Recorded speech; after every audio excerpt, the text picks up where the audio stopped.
रवि जी, परेशानी कहाँ आ रही है इतने सर्च करते हुए और सालों के बाद नतीजा कुछ नहीं निकला? मैम, सबसे पहले तो आपके चैनल का बहुत बहुत धन्यवाद।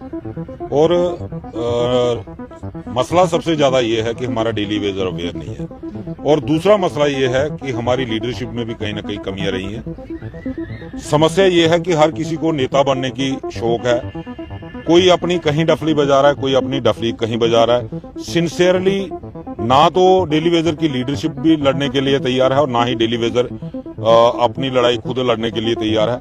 मैं पिछले हम आज लगभग 550 दिन से क्रॉस हो चुके हैं, हम धरना प्रदर्शन कर रहे हैं, लेकिन हमारा डेली वेजर आज भी मुझे नहीं लगता कि प्रॉपर अवेयर हो पाया है। 60,000 लोगों की हम बात करते हैं कि 60,000 लोग हैं।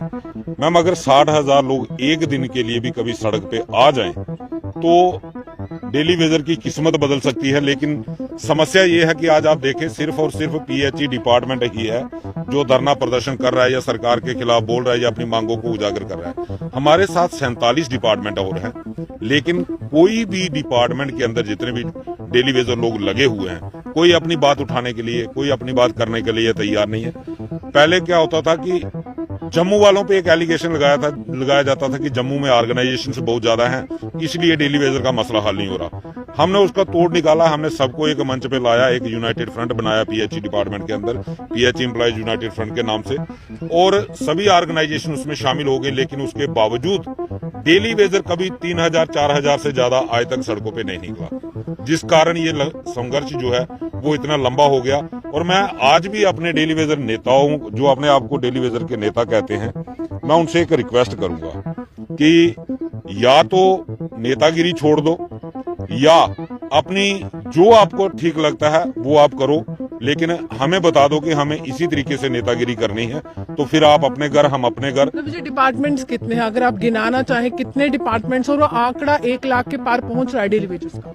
मैम, इस वक्त 54 डिपार्टमेंट्स हैं, जिसमें से 6-7 डिपार्टमेंट ऐसे हैं जो जैसे जुडिशरी है, होम डिपार्टमेंट है, जीएडी है। ये डिपार्टमेंट सेक्रेटरी के दायरे में आते हैं जो गवर्नमेंट के कंट्रोल में रहते हैं। इनके अलावा हमारे 47 डिपार्टमेंट हैं जहां डेली वेजर काम करता है। लेकिन आपने देखा होगा 2020 में 7-8 डिपार्टमेंट बाहर निकले थे, उसके बाद वो भी खामोश बैठे हुए हैं, और उसके बाद सिर्फ एक ही डिपार्टमेंट है पीएचई डिपार्टमेंट, और हमारा ही दूसरा काउंटर पार्ट है इरिगेशन डिपार्टमेंट, जो आपको सड़कों पे नजर आता है या धरना प्रदर्शन करते हुए नजर आता है। बाकी 46 डिपार्टमेंट जो हैं वो घर में बैठे हुए, सोए हुए।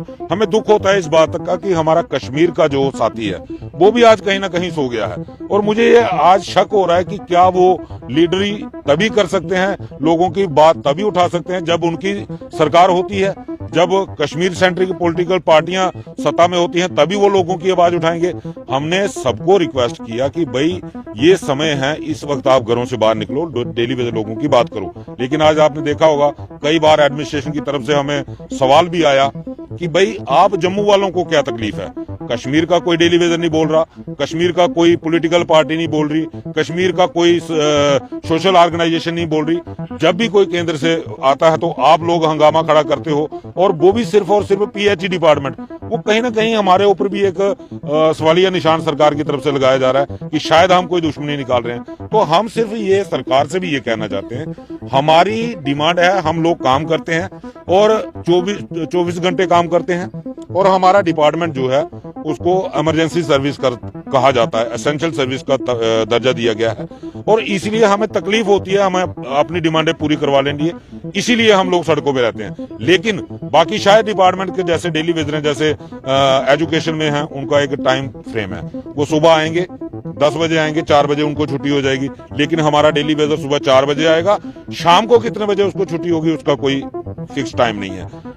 डे भी होगा, नाइट भी होगा, उसका कोई टाइम टेबल नहीं, उसको ना वीकली छुट्टी मिलेगी। बाकी डिपार्टमेंट्स के अंदर ये है कि उनको वीकली हॉलीडे भी मिल जाता है, गस्टेड हॉलीडे भी मिल जाता है, लेकिन हमारे डेली वेजर्स के साथ इनजस्टिस है। इसीलिए पीएचई का डेली वेजर जो वो लगातार लड़ रहा है, और हमारी यही कोशिश है कि जब तक हमारी रेगुलाइजेशन पॉलिसी नहीं होगी तब तक हम संघर्ष जारी रखेंगे। 2024 के लिए कोई रणनीति तय है आपकी? मैम, 2024 के लिए स्पष्ट रणनीति है कि अगर ये सरकार जो इस वक्त सत्ता में बैठी हुई है इसके खिलाफ अगर हमारी रेगुलाइजेशन नहीं होती तो इसके खिलाफ एक बहुत बड़ा आंदोलन जो है यानी वो किया जवाब जाए। आप लोकसभा चुनाव में देने वाले हैं, ये भाजपा को एक तरह से कड़ा संदेश है आपकी तरफ से कि तैयार रहिए, हम भी तैयार हैं। बिल्कुल मैम, बिल्कुल। मुझे लगता है कि अगर कोई डेली वेजर परिवार या कोई डेली वेजर साथी या उसका रिश्तेदार अगर भाजपा के पक्ष में मतदान करता है आने वाले चुनावों में बिना डेली वेजर को रेगुलराइज पॉलिसी मिले, तो उससे ज्यादा अंधभक्त किसी को नहीं कहा जा सकता।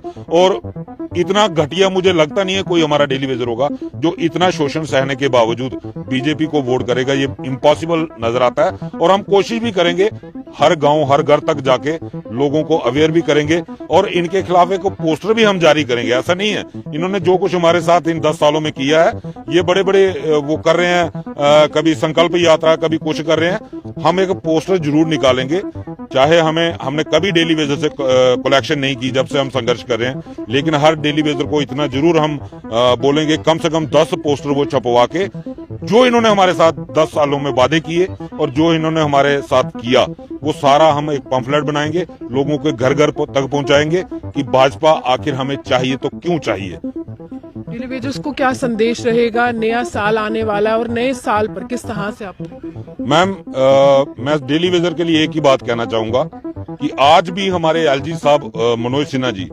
हमारे हित में कोई फैसला लेने के लिए तैयार नहीं है।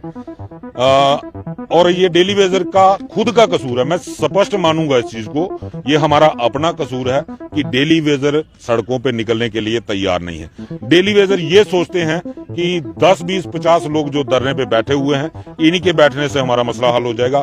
ऐसा इम्पॉसिबल है। जब तक 60,000 का 60,000 डेली वेजर, मैं मानता हूं कि 100% नहीं आ सकता, लेकिन उसमें से 80% लोग भी जिस दिन सड़क पे आ गए तो एलजी साहब को या तो डेली वेजर के हित में फैसला लेना पड़ेगा या अपनी कुर्सी छोड़नी पड़ेगी। दो में से एक मसला जरूर हल होगा।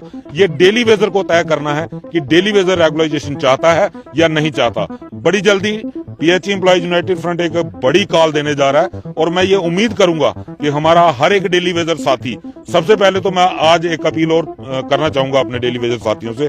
मैंने आज तक कभी किसी साथी से ये अपील नहीं की कि मेरा कोई वीडियो शेयर करो, लेकिन आज मैं सभी डेली वेजर साथियों से ये अपील जरूर करूंगा, इस वीडियो को इतना शेयर करें कि हर एक डेली वेजर तक ये वीडियो पहुंचे।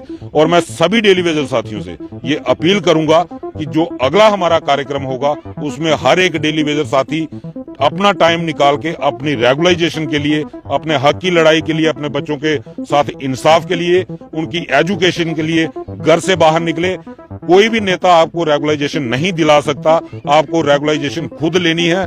आप जब सड़क पे होंगे तो टेबल की गारंटी हम लेते हैं, टेबल पे हम नहीं हारेंगे, लेकिन ग्राउंड में आप लोगों को खुद तय करना है कि आप कितना लड़ सकते हो। और कोई भी लड़ाई जो है अगर ईमानदारी से लड़ी जाए, जज्बात के साथ, जुनून के साथ लड़ी जाए तो वो कभी नाकामयाब नहीं होती।